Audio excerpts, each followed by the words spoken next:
Ադրբեջանական զինված ուժերի կրակոցների հետևանքով Խոզնավարում մայիսի 29-ին ժամը 1-ից 1:15 ընկած ժամանակահատվածում ադրբեջանական կողմը կրակ է բացել Սյունիքի մարզի Խոզնավար գյուղի ուղղությամբ։ Բնակելի տուն է վնասվել, տուժածներ չկան։ Պաշտպանության նախարարությունը Բաքվին կոչ է անում հետաքննել Խոզնավարի բնակելի տան գնդակոծման փաստը եւ հանդես գալ հրապարակային պարզաբանմամբ։ Ապարանի եւ Վանաձորի ճանապարհներին խոշոր ավտովթարներ են տեղի ունեցել Քուչակում վթարից տուժել է 12 անձ, որից 11-ը Ապարանի բժշկական կենտրոնում է տարբեր տեսակի կոտրվածքներով, հայտնել է առողջապահության նախարար Անահիտ Ավանեսյանը։ 27 տարեկան տուժածի առողջական վիճակը ծայրահեղ ծանր է, կազմակերպվում է սանավիացիայով նրա տեղափոխումը Երևան։ Վանաձորում վթարի հետևանքով 1 մարդ մահացել է, տուժել է 5 անձ, որից 4 տուժած տեղափոխվել է Վանաձորի բժշկական կենտրոն, երկուսի առողջական վիճակը ծայրահեղ ծանր է։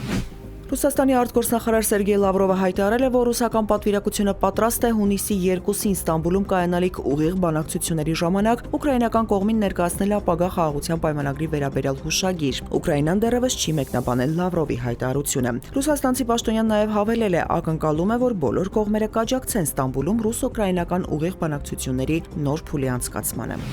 Մոսկվայի քաղաքապետ Սերգեյ Սաբյանինը հայտարարել է մայիսի լույս 29-ի գիշերը Մոսկվայի մարզի ուղղությամբ 3 անօդաչու հետ մղելու մասին։ Ռուսական տելեգրամ-ալիքները հաղորդում են, որ դրանցից մեկի բեկորները վնասել են Վիրնացկի պողոտայում գտնվող Միրաքս Պարկ բնակելի համալիրը։ Նախնական տեղեկություններով լուրջ վնասներ կամ զոհեր չկան։ Ռոսավիացիան էլ հայտնել է, որ գիշերը Վնուկովո օդանավակայանում չվերթները ժամանակավորապես դադարեցվել են։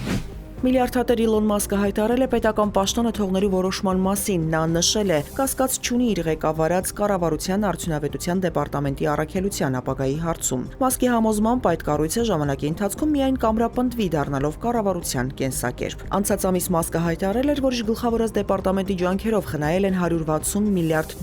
մինչդեռ նախընտրական քարոզարշավի ընթացքում խոստանում էր մինչև $2 տրիլիոն խնայելու ծրագրերի մասին։ Երկրի վրա ուժեղ մագնիսական փոթորիկ է սկսվել, այն բարձրակետին է հասել այսօր առավոտյան։ Ռուս աստղագետ Սերգեյ Բագաչովը նշել է, որ փոթորիկը գրանցվել է գեոմագնիսական ակտիվության նկատելի աճի ֆոնին, որի մասին գիտնականները հայտնել էին երեկ կապված Արեգակի վրա նոր խոշոր պսակային անցքերի առաջացման հետ։ Երկիրն արևային փոթորկի ազդեցության տակ կգտնվի մինչև այս շաբաթվա վերջ։ Այդ ժամանակահատվածում փոթորիկների եւ գեոմագնիսական դաշտերի խախտումների ռիսկերը կբարձրանան։